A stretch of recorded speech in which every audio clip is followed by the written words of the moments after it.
Hey, I'm Courtney Brooke, and this is Hustle for Happiness podcast. We are all on this journey to find happiness, and let's face it, it takes work. And honestly, it's not always rainbows and butterflies. This podcast is dedicated to helping you navigate life and cut through the noise. As a certified life coach, recovering perfectionist, and survivor of the foster care system, I'm all about keeping things real. With my unique outlook on life that is truly infectious, we cover everything from achieving happiness and optimal self-care to stories of those sharing their wisdom and expertise. Thank you for showing up for yourself. Now, let's get started.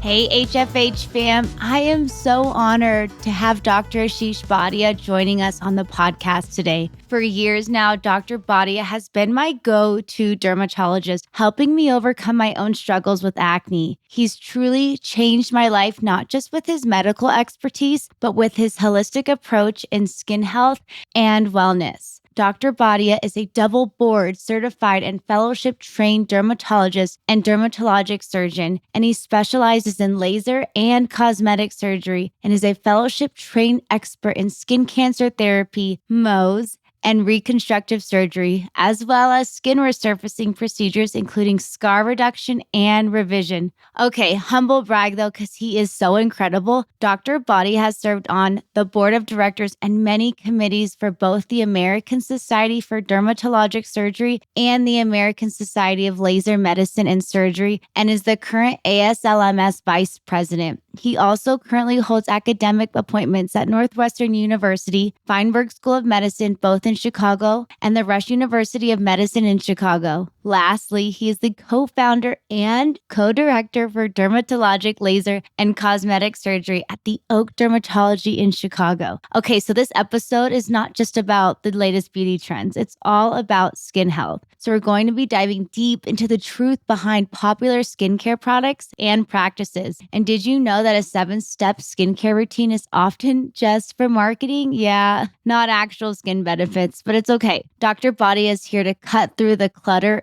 and the confusion. We'll also be exploring the concept of what is clean beauty and what's it really mean, and is it all it's cracked up to be? Plus, Dr. Bhatia is going to share why a simple 3-step routine like what many men use may actually be the best approach. But seriously, most importantly, we'll be discussing the skincare staples that everyone should be using, including the non-negotiable sunscreen.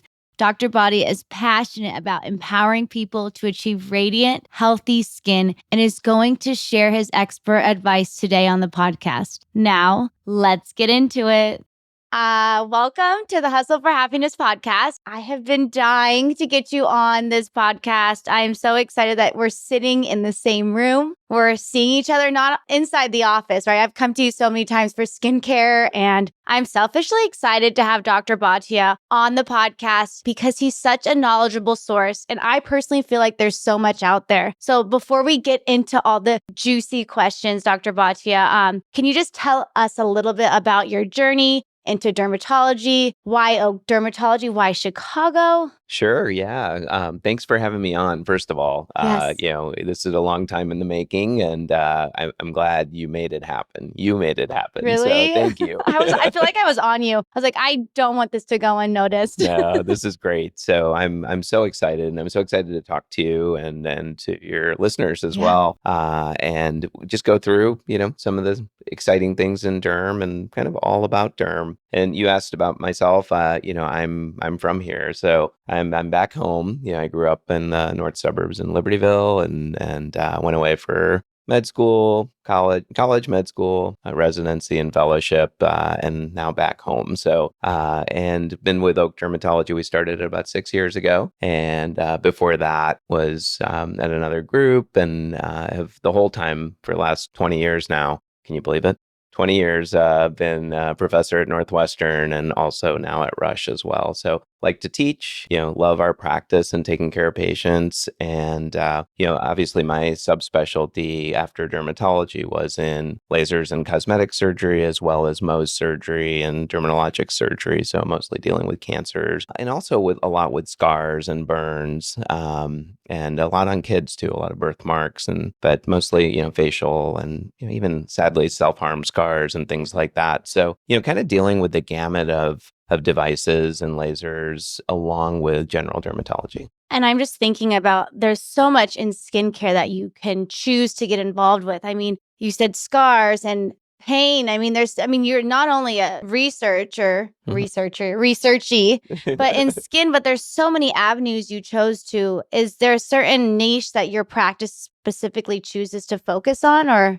Our practice, oak dermatology, is really kind of the broad spectrum. We say kind of cradle to grave for Okay. dermatology, but we're not just dermatology. We do a lot of cosmetic surgery, plastic surgery. We treat kids, adults, and, everything from acne, psoriasis, all the medical parts of dermatology, all the way to all the surgical and, hair and nails and skin. So we always wanted to be very comprehensive, kind of like a university type setting in the suburbs. So that was always our goal, was to be able to really provide comprehensive care for anything and everything we might need. And there's so much, like I remember working in plastics and there was a dermatologist across the way from us. And you would say, oh, don't go to the dermatologist because they don't care about your skin. They don't want it to look pretty. They just want to treat. And when I came to you, I think that totally changed my whole perspective on how even dermatologists see things, because yeah, you go and get skin cancer removed, the plastic surgeon will do a much prettier job. And that's maybe an outdated point of view. But when you have it all encompassed in one, I really do feel like you're the one-stop shop in terms of anything from hair, skin, nails, treatments, diseases, right? You have to be, and nowadays, because all of this overlaps, right? It's not just skincare and skin health. It's also the mental wellness that comes with it. It's might be the plastic surgery part of it, and that's why we collaborate. We collaborate with everybody, and that's really the beauty of it. We closely work with rheumatologists. We work with we have our own plastic surgeon. We work with internal medicine doctors. Health, wellness it's all kind of melding into one, and so you really have to be proficient. You can't silo yourself off, like you were saying, where dermatologist does this and plastic. You have to have knowledge at least of what everybody does and what the right resource is for the patient. Yeah, and I feel like not just like aesthetically, but the research. I mean, if you guys have seen him on social media or even like the videos that we took of us walking around today and you showing us your facility, you have so much going on, not only from research, but treatments to patients, but the care and, like you said, the mental health. How are you seeing mental health cross over into your research or into your patients? We have seen that from the start, Really? right? Yeah. So even when I first started, I realized there's a lot of, we used to joke, there's a lot of psychology and psychiatry and dermatology, but it's true, because every little thing, and it's not just dermatology, it's in your health and well-being in general, right? All of these things affect people and affect people in multiple ways. And so you can't treat somebody like a disease that you're fixing, right? If you approach it that way, you're going to take care of one little part of the problem and let the others go. And as you know, like with some of the skincare or skin related diseases, some of them are actually driven by stress and whatnot. So, even in acne, we've talked about this, right? Like, number one thing is picking and manipulation of the skin. And I could have every treatment in the world, but if we don't take care of that initial problem, the patient's going to be basically self-harming their skin. And so, you have to incorporate all that in. So even something that we think of as simple as acne is so complex. It truly is. And to the mindset of the acne, I am a picker. You always call it the no-fly zone. Do you want to share what the no-fly zone is? Yeah, I tell. And you know what?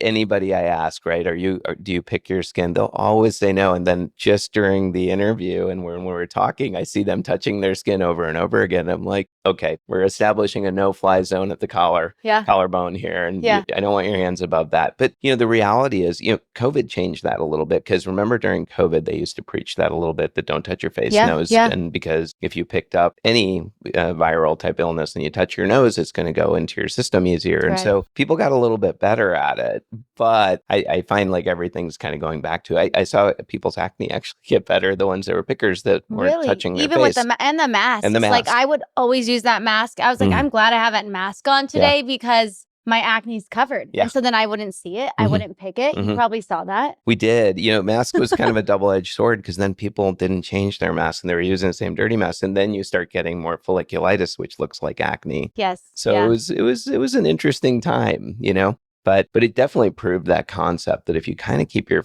fingers away from your face, and I tell people, if you're going to touch your face, go for it, but wash your hands before and after, just so we don't start spreading things around that don't need to be spread. And with the mindset, let's just go back on that in terms of, you're seeing people cross over into the mental health and the wellness space. And me selfishly, I could talk on that with acne. I was so insecure. I came to you with my hands up in the air saying, put me on Accutane. Yeah. And I was just so done. That was 3 years ago. Oh. And if you guys have been following my acne journey, I'm very open on it. We've done panels together, and it is debilitating. And there's so many other places, not just acne though. Are you seeing other areas that are contributing to that mental wellness, the people's looks? 100%.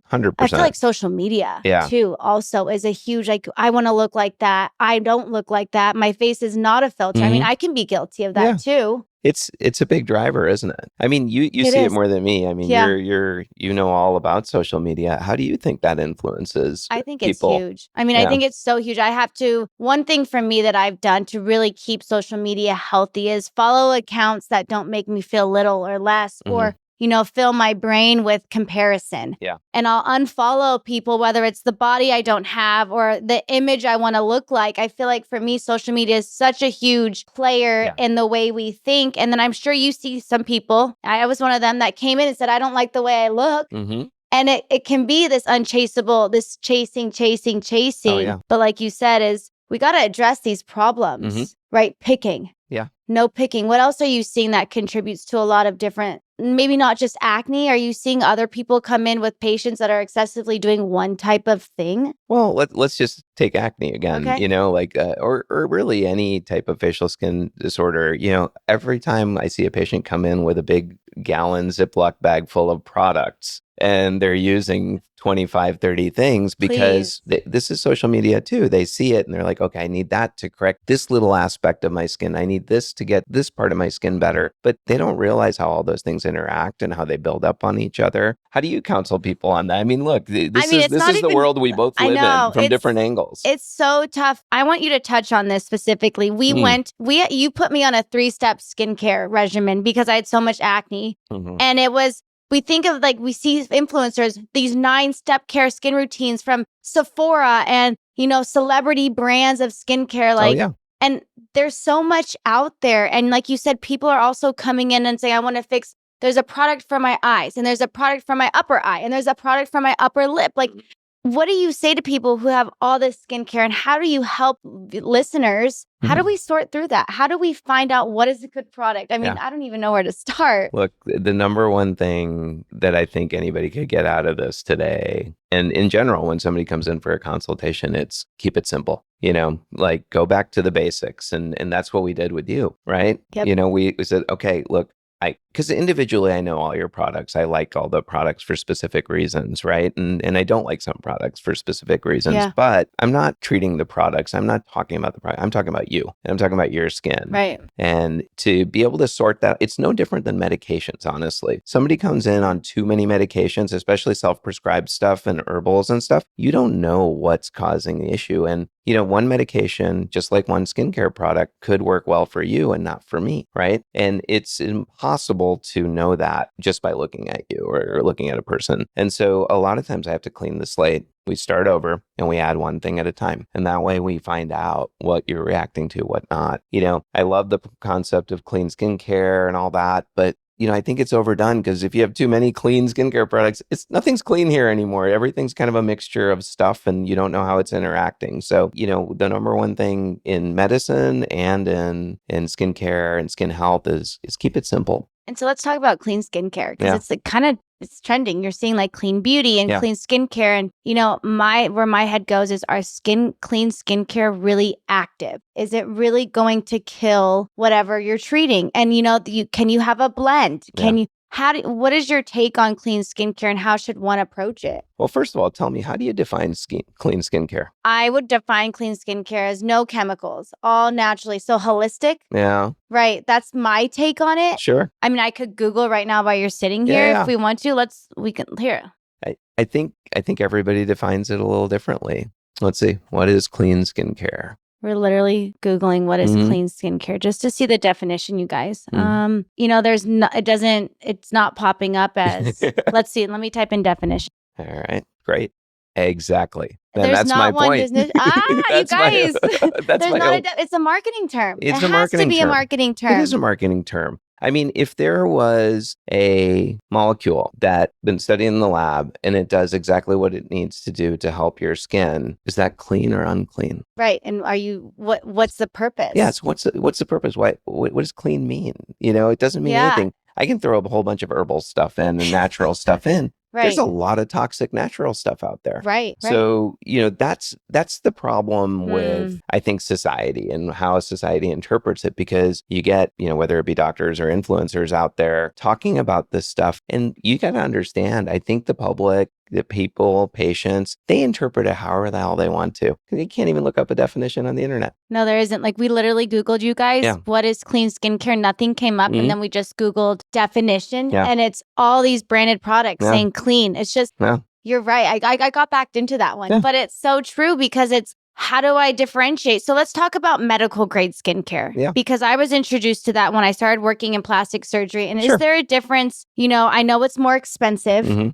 And not everyone can afford that. We can go into products that are not medically grade, but what is medically grade skincare? Is that another marketing term then? It is a marketing term. I would say, though, companies that make skincare that have come from the medical space, they generally use, GMP, which is good manufacturing processes. They use processes which help test for toxicity and all the basic things, allergenicity and all that. But truth be told, a lot of the other companies now do that too, so, because I've worked with skincare companies across the gamut, ones that, started in a pharmaceutical company, and then ones that started, in somebody's garage. And all of them can make good products. Quality, maintaining quality, those things are important. But I think when you start just throwing stuff into a cream, lotion, or potion, and then you're hyping each one of the individual products or components of it, which is what all companies do, because that's all they can do. Because if you make any direct claims about any of the actual product, it becomes a drug. So, every skincare company, if you look, the claims are brightens the skin, improves the appearance of. Yeah. So it's very broad claims, because honestly, if you're doing anything that affects the living part of the skin in a topical, you have to take the drug pathway, which costs millions and millions of dollars to get it through the FDA to be a drug. And so, that's just something you should know. It's a very highly unregulated market. It sounds like it. Yeah. It sounds confusing, which is why I'm so happy to have you on, is so we can sift through the BS. Yeah. And, for those that do have a 9-step skincare, what is your advice to them? What is your advice to someone figuring out their skincare routine? Is it what kind of skin we have? Oily, dry? Like, help us. So one of the things I want you to think about, and I want everybody to think about, is that, our skin changes. Our skin changes over time, over life. Our skin also changes by season. It reacts very differently, like mine does very differently to fall, summer, winter. Those times are very different for me and how my skin acts and behaves. So, a lot of times you have to alter your skincare to match. Yeah, I feel like when I moved from San Diego to here, it's so humid in San Diego, but it doesn't get cold and dry. Yeah. Or when I go to Wyoming, for instance, in our house, like my skin does not do well. I'm like constantly hydrating. Right. Right. And so those are things you have to think about. Okay. And that's why,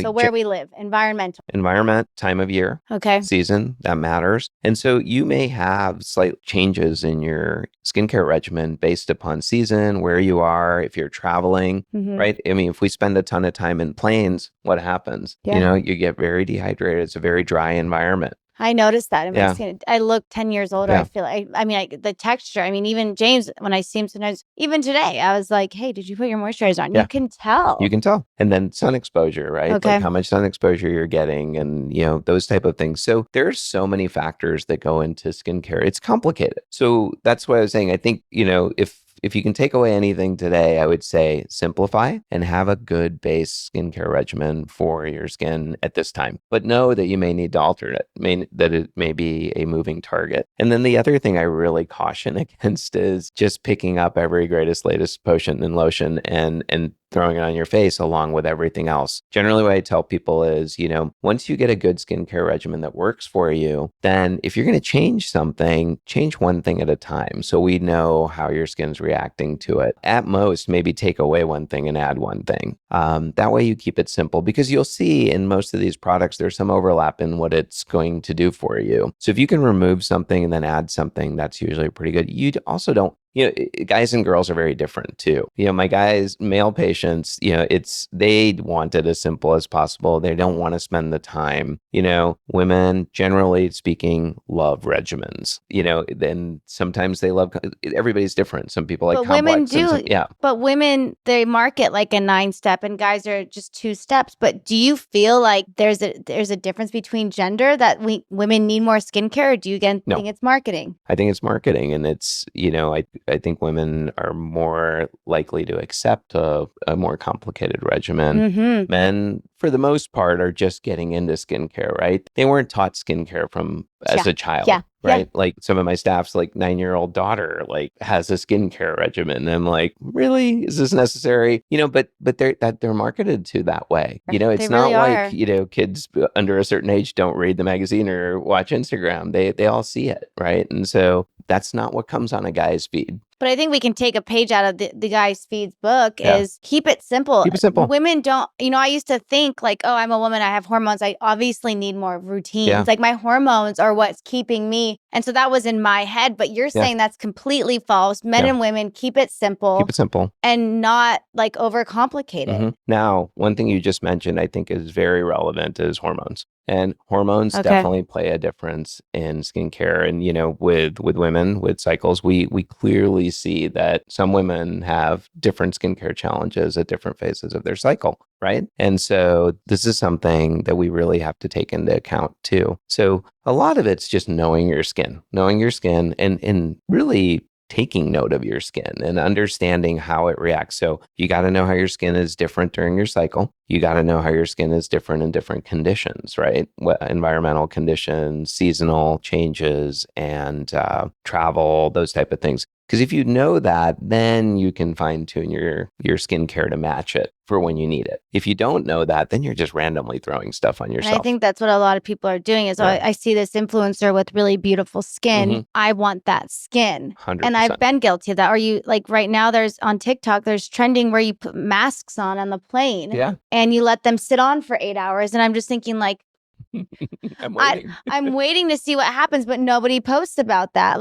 What's your take on all these masks everyone's doing and putting on? And, there's so much out there. Yeah. Masks are just another way to apply something, right? And so, masks come in all different kinds. They come in cellulose, hydrogels, all sorts of things. Coffee, caffeinated ones. You can put any ingredients in there, like caffeine. You can put a retinol in there. You could put different moisturizers, humectants. There's so many things we can load into a mask, but the question is, what do you need? And what do you need at that time? Right. So, can you suffice with a moisture, applying a topical that has the active that you need, and then just putting a heavy moisturizer on top, you may be able to. Masks generally feel good too, especially if they're hydrating masks after, but then you have to maintain that, Okay, so it's like a constant wheelhouse.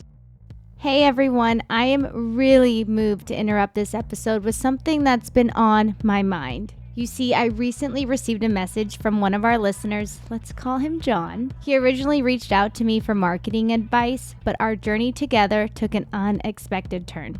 John shared, "Thank you for helping me experience life better. I appreciate your guidance and your gentle challenges. What a beautiful ride it has been." His words really struck a chord with me because they highlight the incredible impact that coaching can have on our lives. How it can shift our perspectives and open up new possibilities. So here's the thing. I want to extend a special offer to you, our Hustle for Happiness community. As a gesture of gratitude, I am personally offering a complimentary coaching session. No strings attached, just a chance to explore how coaching can support you in your own journey. So if you're curious or feeling stuck, click the link below to schedule your session whenever you're ready. Let's chat and see how we can make your ride through your life even more beautiful. Thanks for listening and allowing me to share this with you. Now, let's get back to the episode. You talk about skincare in different seasons.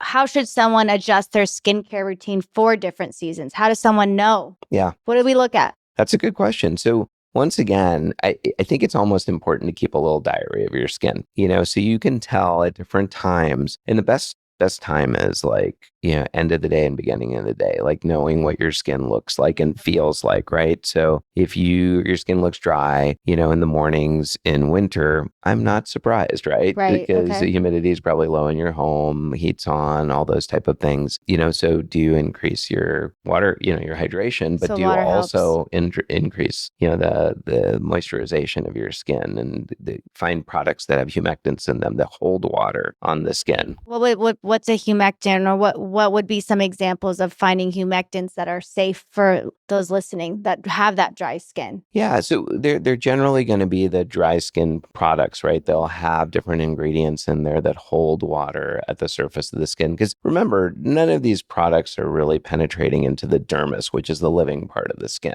Your stratum corneum, which is the outside of your skin, is specifically designed to keep things out and keep your internal things in, right? We don't want you, if you get a scrape on your skin, right? You get some road rash from falling off your bike. What happens? It gets weepy, right? And that's because now you've disrupted the stratum corneum. And so when that stratum corneum's gone, your body can't hold in water. And so now you're leaking out serum, which is water and protein, out of the blood. And if it goes deep enough, you're going to leak some blood out too, right? Yeah. So that barrier, the stratum corneum, is really kind of miraculous in how it works. It knows how to keep the good stuff in, and it knows how to keep all the other stuff out. It also partially helps in shielding from UV radiation and everything else in the environment that we don't want getting into our bodies. And so I don't care how good your skincare is, nothing's getting That's interesting. So remember that too. I think a lot of that is there's a lot of marketing there. There is. Yeah. And so if you have that 3-step skincare and I'm walking through your offices, we need to treat our dermal layer more than anything. But you can't. Well, we can with you, right? Can't. With the lasers. Yeah. I mean, you're part of a research team. You've contributed so many lasers that you're backing and behind. What's effective is having that 3-step skincare and getting in and treating it with a professional. What do you advise people that are spending so much on skincare, maybe shifting it? I think so. I think a lot of it. So first of all, for just skincare in general, I think you need to maintain the integrity of your skin, right? So you need to keep that, even that stratum corneum, you want to keep that healthy. And it's funny, right? I see these memes, right? And it's like a lady standing there with all her products and she's like, oh, but your skin looks so good. What do you use? And it's her husband. And he's like, oh, I just use a shampoo and I just wash my face with it, right? Seems like a joke, right? But remember, your skin's living and at least the dermis is, and then the stratum corneum is not. But, it adapts. Our body's very good at adapting. I mean, 50 years or let's say a couple 100 years ago, skincare wasn't that common. Everybody still made it. There were still really good photographs of people. Yeah. Right. Yeah, beautiful. So I think using something very complex or very specific, it might be helpful. And there are some skincare products like retinoids and retinols, right, that help regulate the turnover of the skin. And we know that, right? And truth be told, the ones that really work well are prescriptions, right? Because they are meant to get into the dermis and cause some effect. And those help turn over the skin. But think about things that have alpha hydroxy acid, beta hydroxy acid, right? What do those do? They remove that top layer a little bit, right? Which makes it easier to put on makeup and makes your skin looks glow. But it does something biologically too, because when you strip that off, then your skin turnover increases a little bit because the body recognizes that, right? And so that's why we like using those products, not only to make the skin softer and smoother, but we actually use them, like if you have a pigmentary issue and if it's a superficial pigment, it helps get rid of that quicker. You know what I mean? So I think that's really helpful as well. Yeah. And I think when you say retinoids and retinols, as we age, do you think versus what's trending, maybe shifting it is as we age, we change our skincare routine versus, I want to look like that? Because like you said, we're all different. But what comes to mind is, as we age, how important is it for us to update our skincare?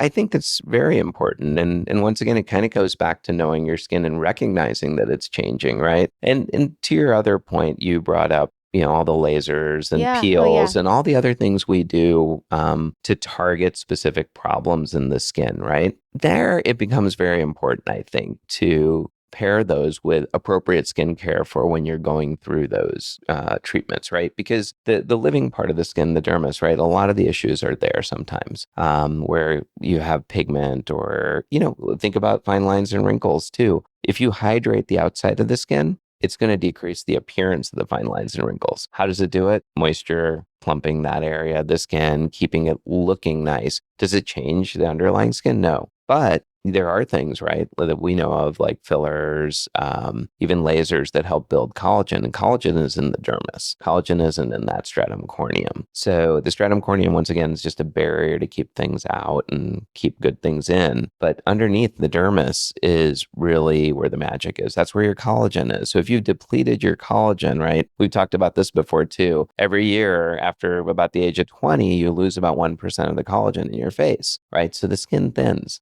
There's a bunch of stuff that happens that makes it thin faster. So, there's smoking, there's UV radiation. That's why, people, it's funny, I was having this talk with a dermatologist the other day. And, if you really look at it, when, sunscreens, the way some people are scared or motivated to use a sunscreen is when they get when they get a cancer and it spreads, right? Generally, sunscreens, that's kind of an end result, right? Like, and there hasn't even been that much association with the cancers that spread and sunscreen, but there is clear association with sunscreen and sun exposure and aging of the skin and precancers, right? And precancers can lead to cancers. So I don't like to scare people into using sunscreen. I like to motivate them into using it, right? Because you're spending all this money on, skincare to try to make your skin appear better. Why don't we first focus on preventing it from aging more quickly, right? There is a mountain of data on that. And it's so important. And also, like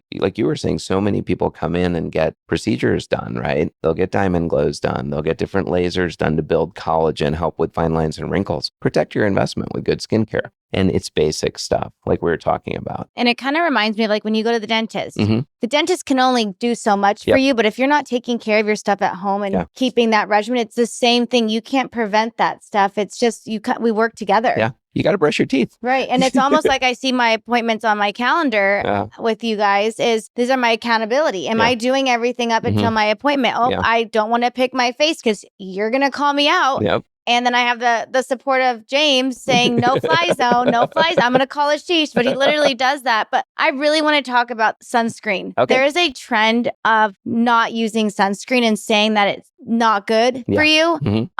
What are the facts around sunscreen? I mean, you said there's so much research, but I want to hear it personally from you. And why would someone even want to think that sunscreen is not effective?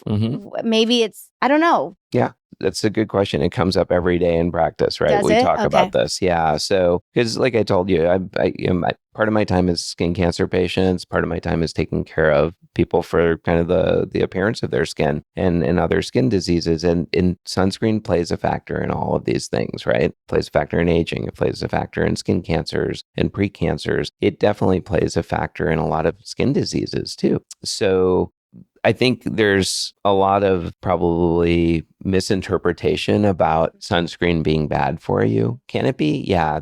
So basically, if you break up sunscreens, the way I look at them, just to keep it real simple, is there are physical sunscreens, which are generally minerals that help block light. And then there are the chemical sunscreens, which use chemical action to absorb those photons so they don't damage the UV. The UV doesn't damage your Right. DNA. So like zinc versus oxybenzone. Oxide, yeah. So, the three most common kind of mineral sunscreen additives are zinc oxide, titanium dioxide, and iron, different iron. So all based ones. man-made. They're all elements. They're not, elements, so they're they're natural. yeah, they're the natural, minerals. right? Like Okay. if you actually look like in certain cultures that live in deserts, they literally rub sand on their skin when they're out working. Why? Because there's minerals in there that block light. It's kind of the ancient form of powdered sunscreen. Yeah. So, but now we can micronize those and mix those in creams and lotions and make them easier. Now, for a long time, people didn't like those because they left kind of a whitish look and stuff. But, now we've figured out how to get around that. And so now the fact of them causing harm, I've never seen anything that shows that any of the mineral-based sunscreens caused harm. Most of them are very neutral, tolerable bases, and they're easy to use. And now they come in all sorts of tints and stuff, so any skin type can use them. And that's what I mostly use. I use lotions. Go for mineral. Yeah, mineral-based ones, the chemical sunscreens. Chemical, and it's how it's bringing in light. So is there a percentage that's better? Like, should we stay above 20% zinc? Like, how do we? It's the SPF. The SPF tells you how effective 80 it's been. SPF versus 20. So that's a good question. So like, how do we pick? So what I tell patients is that after 30, I want them using SPF 30 or better. And the reason is because it's a logarithmic scale. So when you go from 30 to 45, it sounds like it's a big jump, right? It sounds like you got a 50% increase in protection. Truly, you get about a 1.5% increase in protection because it's a logarithmic scale. So I think most of the sunscreens patients actually end up choosing are going to be between 30 and 50. And that's fine. Like I wouldn't pay double for 100 because it's not going to provide you that much more sun protection. So 30 or better is generally what I recommend. Yeah. And then the difference between face and body sunscreen, is there a huge difference, or what is your take on, is it another marketing term? Yeah. Is face different than body? You bring up good points. So, I don't care which one you use, but, they should be non-comedogenic, meaning they don't cause acne and block pores, right? Okay. But the other part of it, when you do face and body, if you look at it, right, you look on the shelf, the face ones are more expensive. Usually they have better or higher quality base to it, but that depends on you, right? Like I know a lot of guys, they'll use the same moisturizer on their body and they do on their face, right? And they do just fine. So if that works for you, it's okay. Keep it simple. Yeah. I feel like I'm just sitting here thinking about everything and all the decisions that need to be made and everything that is put at us, the pretty marketing. What ingredients do we really need to look for or maybe avoid, right? How do you choose, right? Is expensive skincare really better than CVS, right? I think high quality skincare is worth it. Yeah. But I think you have to customize it for yourself and you can't just keep layering stuff on top of each other because eventually you're going to run into problems. And then you'll end up with me with a, gallon bag of all sorts of very expensive products. Is there a certain sunscreen that you recommend for your patients that if someone is in the market that maybe someone's listening? Yeah. I mean, like I said, I prefer most of the mineral based sunscreens. So the ones that I like are like the Color Science brush. Yeah. I like the ZO brush. That's ZO. Isden makes a powdered sunscreen that comes in a brush. So I like those. Powdered ones. Yeah. Okay. So I like those. And the main reason I like them is one of the few things I can get my guy patients to use. Yes. Because especially look, a lot of the patients they're very active, right? And how am I going to get them to reapply something that's a lotion and then they get their hands greasy? They might be salespeople and they're going to be in the car all day. They don't want to get their hands greasy. Pilots don't want to get their hands greasy, and golfers don't want to get their hands greasy. They don't want to see the club fly. Yeah.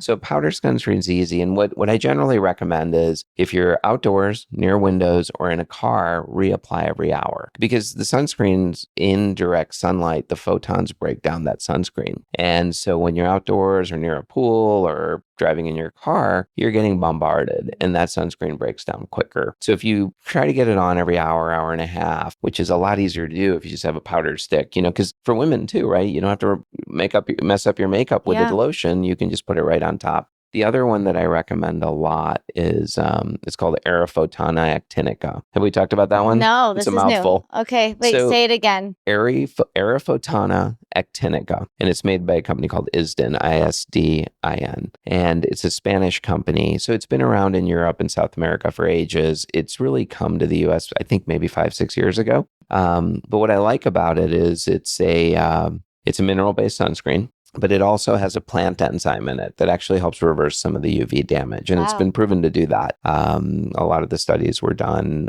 to show that. But I have people use it more like a medication, right? Like I have them put it on in the morning and then I have them reapply it at noon. And if you do that, there's been studies that have shown that you get fewer precancerous lesions. But on top of it, it definitely helps. The UV protection definitely helps your skin. And then, generally, because a lot of the sunspots are made worse by light, right? And so the brown spots get browner and darker. Yeah. And so this, I've seen in our patients when they use it, those actually lighten. So if they come in for brown spots, this is the sunscreen that I usually go with. But then I also have them keep a powdered sunscreen with them to reapply when they're outdoors. And speaking of like brown spots, is there a treatment or a product with someone who does have excessive spotting or that stubborn spot that keeps coming back? Yeah. What do you recommend for somebody? Something like that. Number one, go get it checked out. Have a dermatologist look at it. Just make sure it's not a brown spot or a sunspot that's starting to go bad. Because they can, occasionally they can start going bad and then, they can go into precancer or cancer. And it's good to just get in at least once a year and get checked, just to make sure that all your brown spots are normal. Then after that, there's some prescription-based products that are available to help lighten those spots.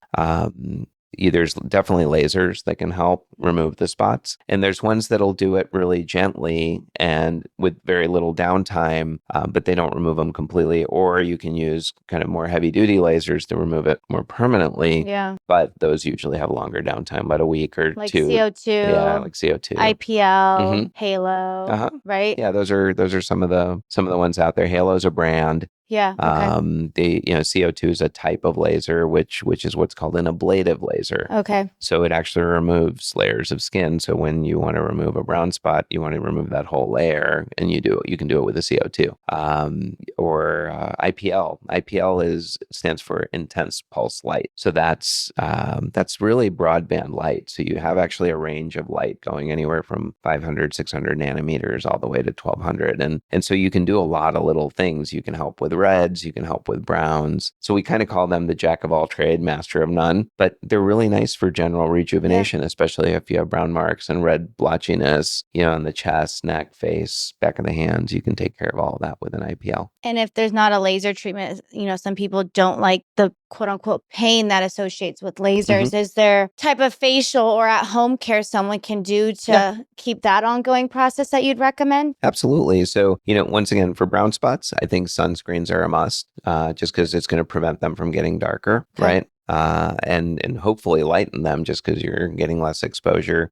Then there's, different products that have kojic acid or hydroquinone, or there's a bunch of non-hydroquinone skin lighteners that are available now too. And in our practice, we give a compounded one that a compounding pharmacy makes that has a whole bunch of these different things in them, more customized to your brown spots and the type of brown spots you have. So I would get seen by a dermatologist and then get the appropriate thing prescribed for you that'll help lighten things. I think a lot of the ones over the counter are very mild, and so people get frustrated because it's not making things lighter fast enough. So, and really all of these things, if you don't pair it with a sunscreen, you're not going to get anywhere, because you can do a year of lightening products and even laser treatments, get better, and you can go blow it in one day by getting massive sun exposure. And, then you ruin your investment. And so we don't want that. So I think, once again, coming back to the original topic of sunscreen's kind of a must if you're worried about brown spots or aging of the skin. So we have a sunscreen as part of our step. Is there any other things that you highly recommend? Obviously, washing the face. Yeah. Is there a difference between a face wash that's exfoliant versus gentle? Like, how do you decide which one's for you? Is there certain timing, right? Yeah. So, generally the 3 steps that we recommend is a cleanser, a sunscreen, and a moisturizer, right? Those are the basics. And really, for any adult now, a retinoid is another thing that I recommend. So usually I prefer the prescription ones, because I know how they work. They're very regulated and they do a good job. And so let's kind of go through why, right? Okay, yeah. So Yeah. one is cleansing, like you said. You need to cleanse your face, if not just to remove makeup and everything else that's kind of hit your Dirt. face during the day. And I think you really realize it when you wear glasses, right? Like how much crud is on your glasses at the end of a day. Like remember, all of that's hitting your face too. And so you do want to cleanse. And for most people, a gentle cleanser is enough, right? So find one that's really gentle, not going to disrupt your skin, not going to strip away the oils and all that. Some people like using a cleanser that has an exfoliator or even a separate exfoliator once a week, once a month, once a year. And look, I'm very low maintenance on my skin, but every once in a while, I'll use an exfoliator. For why? Let's go why You know for that one why? too. Honestly, it just makes my skin feel better, right? It makes it feel softer because it strips away kind of that outer part of the stratum corneum, right? So it's kind of like almost doing a mild peel, and it just makes it feel good, right? But you don't want to overdo it because then you're going to irritate your skin. And so for me personally, I'll use an exfoliator once a month or whenever I remember, which might be every other month. But every time I do it, I'm like, damn, why don't I do this more? So adding cleanser is a necessity. Mhm. Exfoliator is that next step that Mhm. is coming from you. Yeah. A good one. It's a good one. Clean off the dead layer, Yeah. slough it off at home if you can't get in for a facial chemical peel laser. Exactly. Or just for maintenance, and not everybody can tolerate exfoliators either. Some people with really sensitive skin can't handle it. Yeah. Can you spread your acne when you use an exfoliator? Not really. Is acne spreadable? Acne is only spreadable when you have what's actually not acne. It's called folliculitis, which looks just like acne, but it's basically an infection of the follicle. Yeah. I think I had that. Yeah, I think I did when I came to you. Yeah, and whenever we're treating somebody with typical acne medications and they're not getting better, what we'll do is we'll get a culture and we'll pop one of the pus nodules there, pus papules, and take that and we send it. And every once in a while, you find that it grows something. It's a bacteria that got splattered on your face. However, and if you have one of those and you pick and then you touch other areas, you can spread that. And so it's important, especially with like fake nails. Yeah. And like the dirt getting under your nails and you pick it. It's just like it's one happy place. It's a breeding ground. Folliculitis. Yep, it is a breeding ground for folliculitis. So, that's the other thing. If somebody has really tough acne, a lot of times we'll tell them, hey, keep your nails trimmed short, wash your hands more frequently. Okay. The no-fly zone, right? Yeah. Like those are the three main things I tell people because one is you can damage your skin by picking, right? Totally. And you can even cause scarring, right? Hypopigmented scars, meaning white scars, or sometimes in darker skinned people, you get darker scars. They become darker. So A, you can cause scarring, but B, like you said, you can spread infection, right? And so those are both problems. The other thing, once in a while, when you're picking and, sometimes you have a little bump on your skin and it might not be just a bump. It could be like a wart. Warts are spreadable too. It's a virus. And so, then you go pick another area and you can spread the wart. So that's another thing. So it's important to keep the no-fly zone kind of uncompromised. Yeah, for many, many reasons, right? My thing is I don't if I know I'm breaking out, I'll have those pimple patches or I won't even look in the mirror. First thing I wake, because I go to the gym in the morning. And so I know that's such an easy way for when you're looking at your face, or those magnifying mirrors, ditch the magnifying mirrors because it's you go and those things show everything. Yeah, yeah. And that's psychologically, if we're talking about mental health and stuff, it's how can you set yourself up, your skin wise, set it up I mean, I'm sure you have people that come in saying, I have this magnifying mirror and I see everything. Your 10X mirror, I know. Those 10X mirrors, man, in the hotels, I don't even.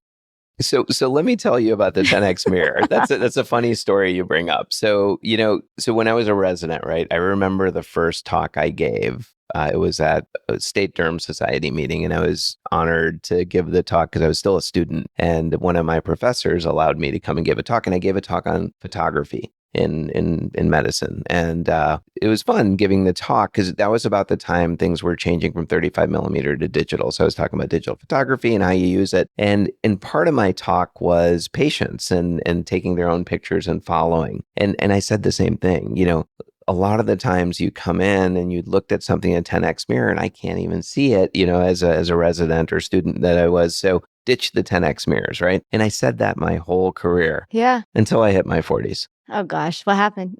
Well, you kind of need that 10x mirror to see up close. And so that's why the people that were in their 40s and 50s and 60s in the audience are doing the eye roll. They're like, just you wait, kid, until you get to that age, because you're going to need that 10x mirror to just make sure there's not eye booger there. Right. But psychologically, I feel like if you're the one that's picking yourself apart, yes. If you don't need reading glasses, don't have a 10x mirror. There you go. There's your golden rule. That's my new mantra now. We've updated the mantra. I've updated, right? We've evolved. Yes. Just like our skincare and even this podcast, after everyone's done listening, we're going to be changing our things. Yeah. All right. So we were just talking about exercise. So I'm going to selfishly talk about skincare and exercise. Sure. But like, is there a correlation with like exercise and skin health and, you know, maybe a routine around it or whatever comes up for you as I say this? Is there any correlation? You know, I in general, look, exercise is a great thing for every part of the body, right? Overdoing it can cause problems. Yeah. But doing it unprotected can also cause problems. So if you're playing sports outside, you know, it's still important to wear your sunscreen, right? So I tell my golfers to keep a little Ziploc bag with a clean, dry washcloth and their powdered sunscreen so they can pat off the sweat every third or fourth hole and reapply their sunscreen because it's going to break down otherwise. Plus the sweat makes it break down too. So, but otherwise in general, you know, exercising is great for the skin too. There's exceptions to that, right? So one of the exceptions is if you have rosacea, right? And if exercise is one of the things that makes your rosacea flare, then just know that your rosacea is probably going to get worse. You're going to get more and more of those broken blood vessels as you exercise, because the problem in rosacea and certain types of rosacea is when you flush and those blood vessels dilate, a certain percentage of them every time won't go back to normal and they stay big. And so we can see some people with rosacea, you know, it might get worse because it's your trigger, right? Would that be heat or is that something else? It's different in everybody. Oh, so some people it's actually the exercise because it causes an abnormal dilation of their skin blood vessels. In some people it's heat, just like you mentioned. In some people it's the wind burn, like if they're runners and they're going to be outside. So rosacea is one of those exceptions. But, you know, I'm not going to tell you to stop exercising. I'm going to tell you, you know, moisturize more and wear your sunscreen. And, you know, you got to find a balance in life. And, you know, there's the balance of the health of your whole body versus the skin. Because fortunately, we have lasers that can easily get rid of the little broken blood vessels if you have those. So that's not an issue. The other is some people actually react to their own sweat. And so it causes inflammation of their skin. And so for those people, I tell them, look, go ahead and exercise. But as soon as you're done, you know, splash cold water on your face, you know, get that sweat off because the sweat can be irritating. It's really highly concentrated minerals in there that can irritate your skin if you have sensitive skin. Even if you don't, I still recommend you just wash your face, you know, with or without a cleanser, but wash your face real gently, you know, get rid of some of that sweat because along with that sweat, you probably did this and touched, you know, your face. You probably violated the no-fly zone. You know, during exercise. So I want to go back to the sweat. So can sweat cause issues? Sweat can cause irritation. That's the main thing sweat can cause. And so, you know, it's a good idea to wash that away or, you know, gently get that out of there as soon as you're done. Because, you know, when sweat really causes issues is as it dries because then this all concentrates and everything else in that. And that sweat concentrates and it can become irritating. And so when you say irritating, what would be some symptoms that one has? Redness, itchiness, or kind of a feeling of dryness or tightness. Okay, that's me, hands down. And so you're saying wash my face after. As soon as you're done, just splash some cold water and pat yourself dry gently. No rubbing or anything like that. Keep it simple. Yeah, keep it simple. Right. Like, and so is there anything you recommend for people to do before they work out? Yeah. How do you feel about makeup and working out? Does that affect the skin or? I think it's just one more thing that can irritate your skin. So I think it's a good idea to remove your makeup and you just, you know, wash your face, you know, before. Yeah, not a bad idea. And if you're getting in pools or anything, it's a good idea to just rinse off anyways before and after you get off because, you know what's in a pool. So there's a lot of chemicals and everybody else that swam in there's, you know, dead skin and everything else. So. And I feel like, especially like during the summer, like I'm breaking out, like where my sports bra is, or, you know, there's just it's warmer, we're sweating more. Does sweat lead to breaking out? It's just in the fact that it irritates, right? Right, so,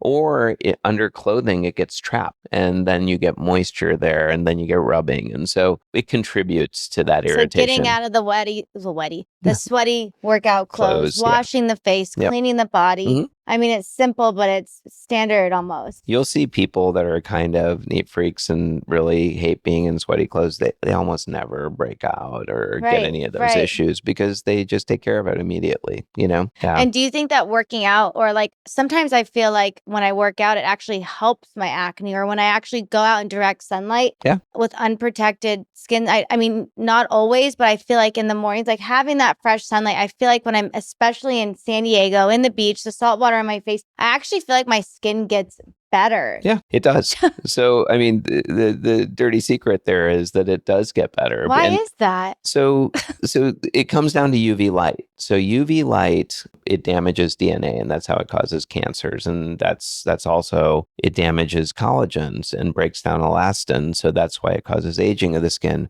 But one of the things that UV light does also is it kills or suppresses the immune cells in your skin. Okay. So for cancer, that's a bad thing because those immune cells are waiting and watching for cells to go bad, and they go and kill those cancerous cells as they're starting to form. So they help protect us. They also detect acne. They detect a clogged pore and that there's bacteria building up there, and they inflame acne. That's why you get pus. Pus is nothing but immune cells that have rushed in there to kill the bacteria and the dead skin cells that build up there and leak into the skin, and pus is the white blood cells that are there, the immune cells that are fighting it.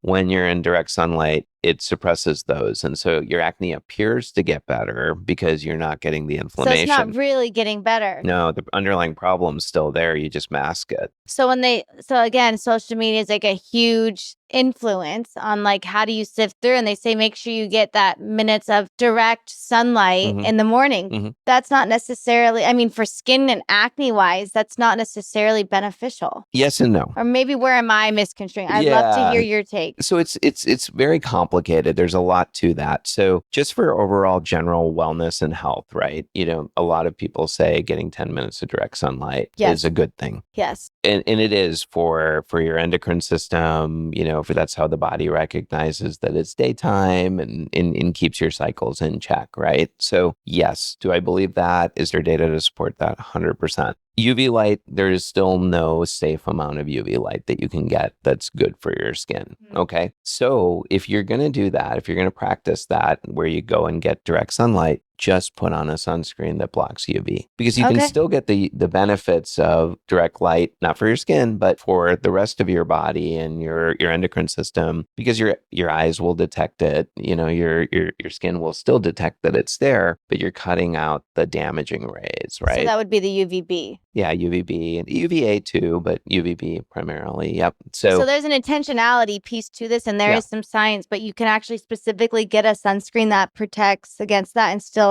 bring that benefit to our bodies. Any sunscreen that says it's broadband sunscreen will block UVA and UVB to some extent. And so, so if you're going to do it, go do it. But put on sunscreen, limit it, and then move on with your day. Right. And I'm thinking about sunscreen and like, where are areas that you're seeing people with skin cancer come in and not protecting themselves? Is there like is it mainly like, we're talking a lot about the face, but is there specific areas that you see people not applying sunscreen that we should be paying attention to? Sure. Yeah. No, the majority of skin cancers I remove are face, ears, neck. Ears, neck. Scalp on guys. And even women, the part sometimes, you forget about that, right? Yeah, we do. And then back of the hands, and then the arms. Okay. And we do see some on the legs as well. I mean, if you're outdoors, you're an athlete, you're playing tennis all the time, make sure you protect your legs too. So any sun exposed area for the non-melanoma skin cancers are really kind of the areas we see those the most. Well, we are wrapping up today's episode. This hour went by so fast. I want to wrap up with just what's one piece of advice or mantra you live by to help our listeners with their journey and not just achieving good skin, but overall happiness and the well-being. It's the one that we've talked about, and I've told you before too, is keep it simple, right? In all parts of health and life,